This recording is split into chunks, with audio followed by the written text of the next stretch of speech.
Good morning, all of you. I am Rajni Meena, Assistant Professor, Government College Rawatwata. Welcomes you in my YouTube channel, English Tutorial. Today we will discuss about the life of Percy Bysshe Shelley, the great romantic poet. Introduction of the poet. Percy Bysshe Shelley was one of the major English romantic poet, widely regarded as one of the greatest lyric and philosophical poets in the English language, a radical in his poetry as well as in his political and social views. Shelley did not see fame during his lifetime, but recognition of his achievements in poetry grew steadily following his death. Shelley became a key member of a close circle of visionary poets and writers that included Lord Byron, John Keats, Leigh Hunt, Thomas Love Peacock, and his own second wife, Mary Shelley. Shelley's close circle of friends included some of the most important progressive and radical thinkers of his day, including his father in law, the philosopher William Godwin, and Leigh Hunt. Shelley's poetry and prose output remained steady throughout his life. Most philosophers and generals declined to publish his work for fear of being arrested for either blasphemy or sedition. Shelley's poetry sometimes had only an underground readership during his day, but his poetic achievement have become widely recognized today, and his political and social thought had an impact on the Chartist and other movement in England, reached down to the present day. Shelley's theories of economics and morality, for example, had a profound influence on Karl Marx. His early, perhaps, writings on non-violent resistance influenced Leo Tolstoy, whose writing on the subject in turn influenced Mahatma Gandhi, and through him Martin Luther, King James, and others practicing non-violence during the American civil rights movement. Shelley became a lodestar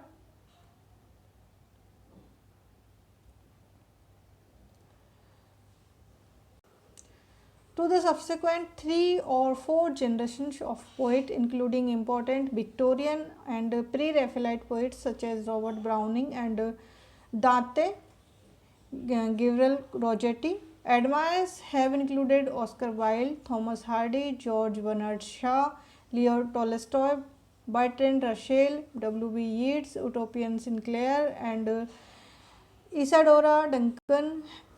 Henry David Thoreau's civil disobedience apparently shows the influence of Shelley's writings and theories on non-violence in protest and political action.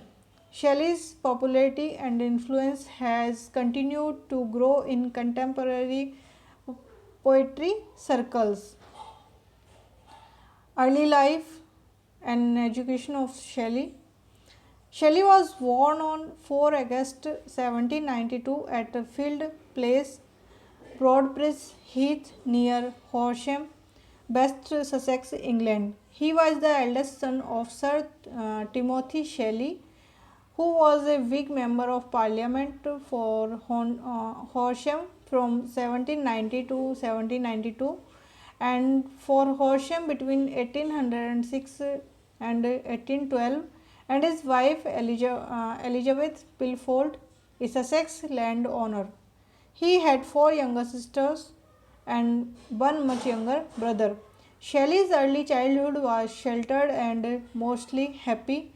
He was particularly close to his sisters and his mother, who encouraged him to hunt, fish, and ride.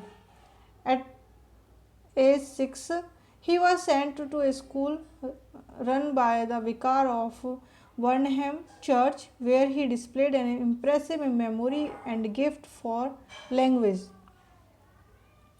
In 1802, he entered the Sean House Academy of Brentford, Middlesex, where his cousin Thomas Medwin was a pupil. Shelley was bullied and unhappy at the school and sometimes responded with violent rage. He also began suffering from the nightmares, hallucinations, and sleepwalking that were to periodically afflict him throughout his life.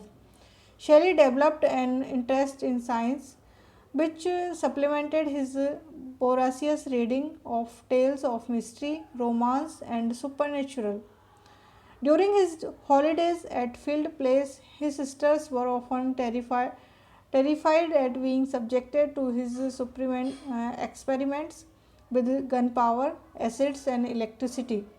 Back at school, he blew up a paling fence with gunpowder. In 1804, Shelley entered Eton College, a period which he later recalled with loathing. He was subjected to particularly severe mob bullying called by the perpetrators Shelleyites. A number of biographers and contemporaries have attributed the bullying to Shelley's aloofness, non-conformity, and refusal to take part in fagging. His peculiarities and violent rages earned him the nickname Mad Shelley.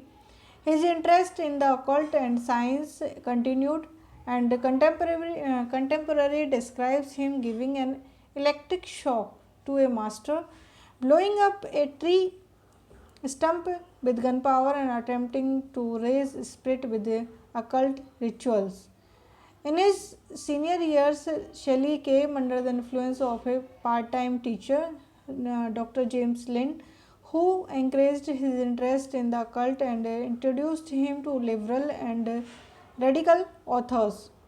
According to Richard Holmes, by his living year, Shelley had gained a reputation as a classical scholar and a tolerated eccentric. In his last term, his first novel, Zastrozzi, appeared and he established a following among his fellow students. He enrolled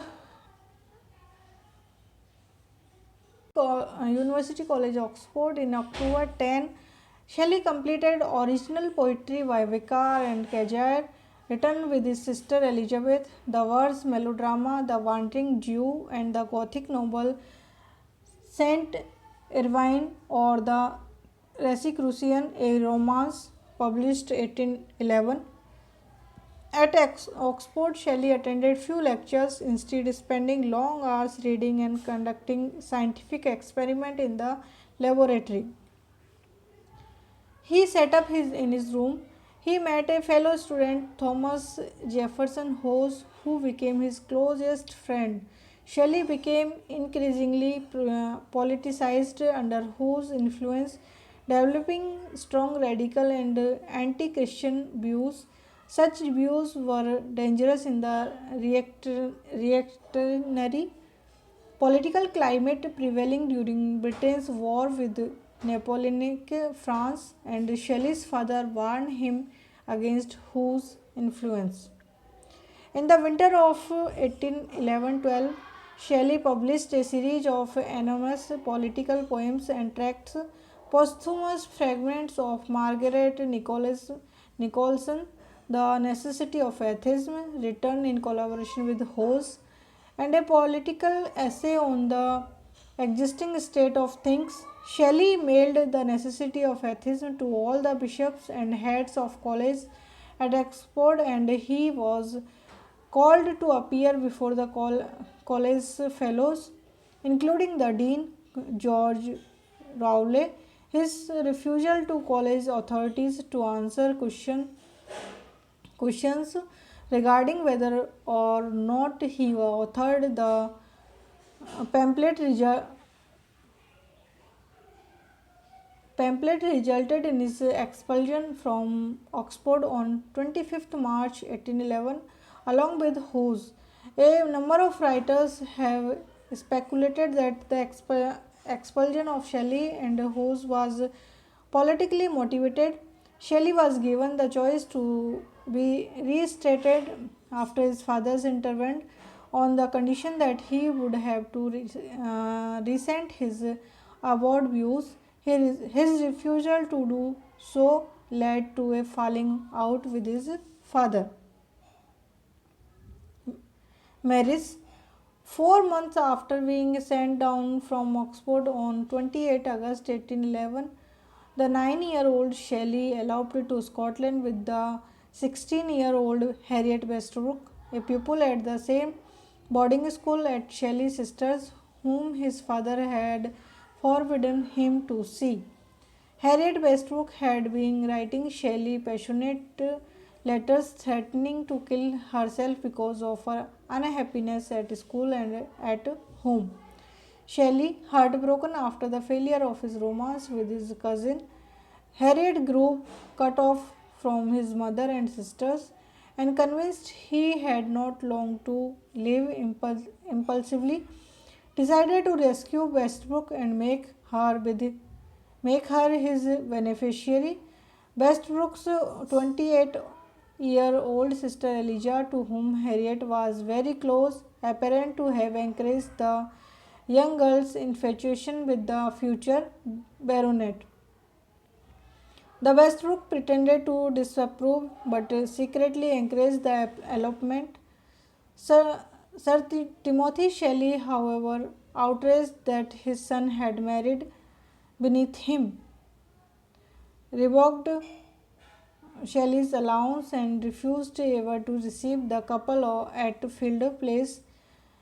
Harriet also insisted that her sister Elijah, whom Shelley detested, live with them. Shelley invited his friend Hawes to share his menace but asked him to leave. When Hawes made advances to Harriet, Shelley was also at this time increasingly involved in an intense platonic relationship with Elizabeth Hitchener, a 28-year-old unmarried school teacher of advanced views with whom he had been corresponding. Hitchener, whom Shelley called the sister of my soul and my second self, became his muse and confidant in the writing of his philosophical poem Queen Maeve, a utopian allegory. During this time, Shelley travelled to Keswick in England's Lake District, where he visited the poet Robert Southey.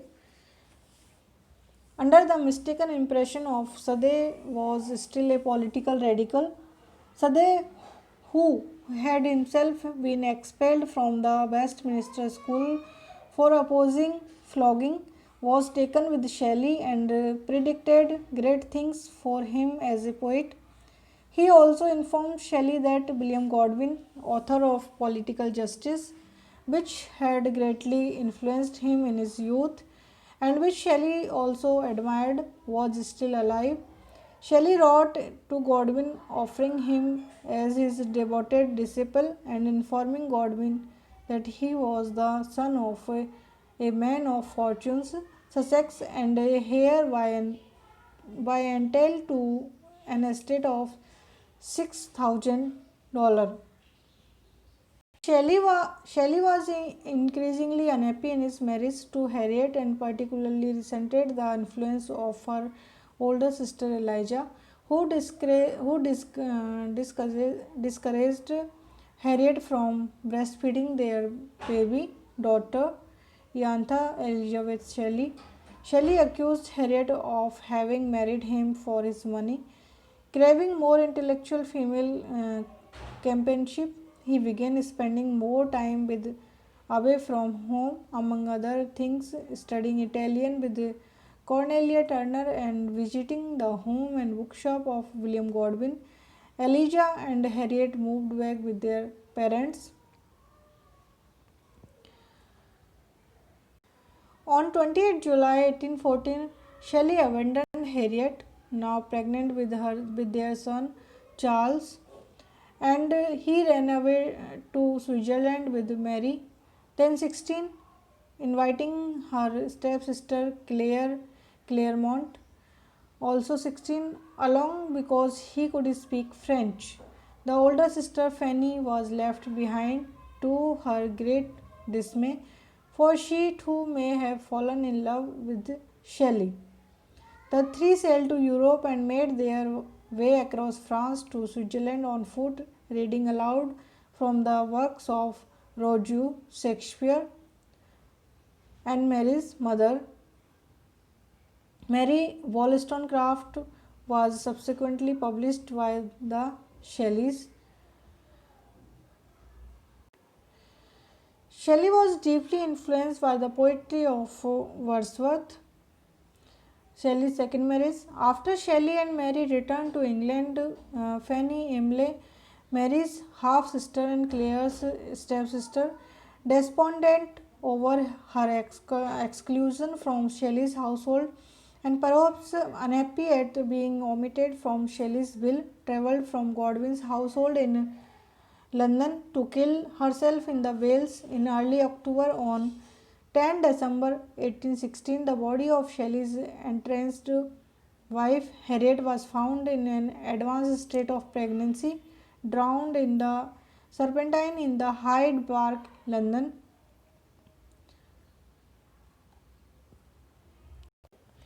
On 30 December 1816, barely 3 weeks after Harriet's body was recovered, Shelley and Mary Godwin were married. The marriage was intended partly to help secure Shelley's custody of his children by Harriet and partly to placate Godwin, who had coldly refused to speak to his daughter for 2 years and, and who now received the couple.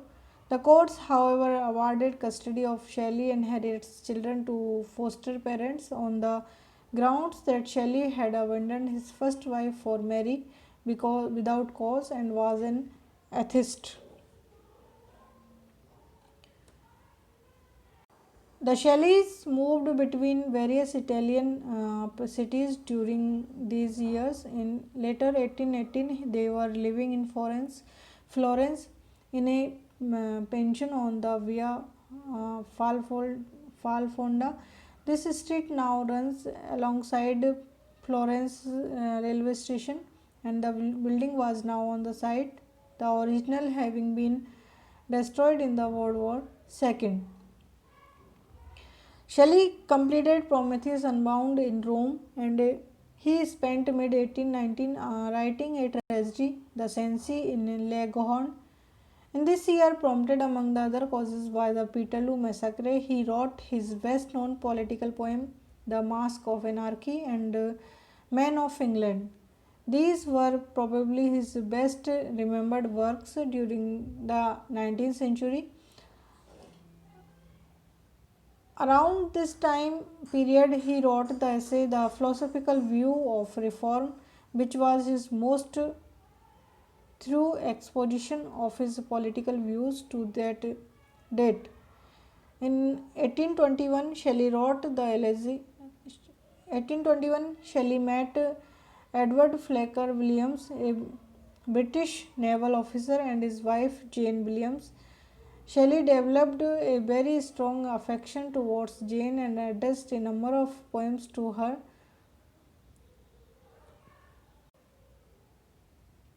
In 1822, Shelley arranged for Leigh Hunt, the British poet and editor who had been one of his chief supporters in England, to come to Italy with his family. He meant for the three of them, himself, Byron, and Hunt, to create a journal which would be called the Liberal, with Hunt as editor. Their controversial writing would be disseminated, and the journal would act as a counterblast to conservative periodicals such as Blackwood's Magazine and Quarterly Review. His death on 8th July 1822, less than a month before his 30th birthday, Shelley drowned in a sudden storm on the Gulf of La Spezia while returning from Lake Horn to Larissie in his sailing boat, the Don Juan. He was returning from having set up. Two other Englishmen were with Shelley on the boat. One was retired naval officer Edward Ellerker Williams, and the other was a boat boy, Charles Vivian. The boat was found 10 miles offshore, and it was suggested that one side of the boat had been rammed and stayed within by a much stronger vessel.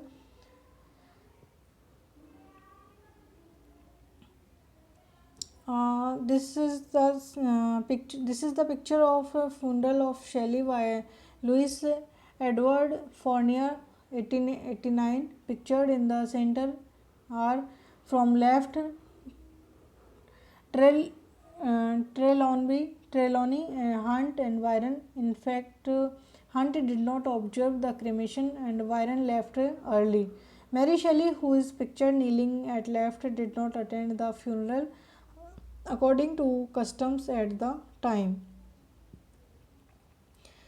Shelley's body was washed ashore and later, in keeping with quarantine regulations, was cremated on the beach near Beraggio. In Shelley's pocket was a small book of Keats' poetry.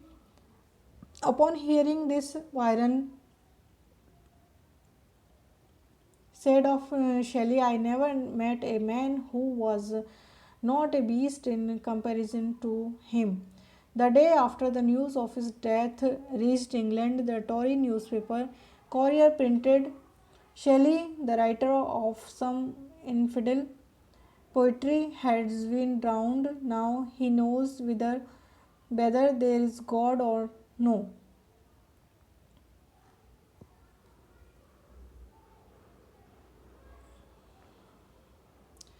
This is the picture of Shelley's gravestone in the Cimitero Accademico in Rome. Phrases from Ariel's song in Shakespeare's The Tempest. So, this is the description of life of Percy Shelley. Thank you so much.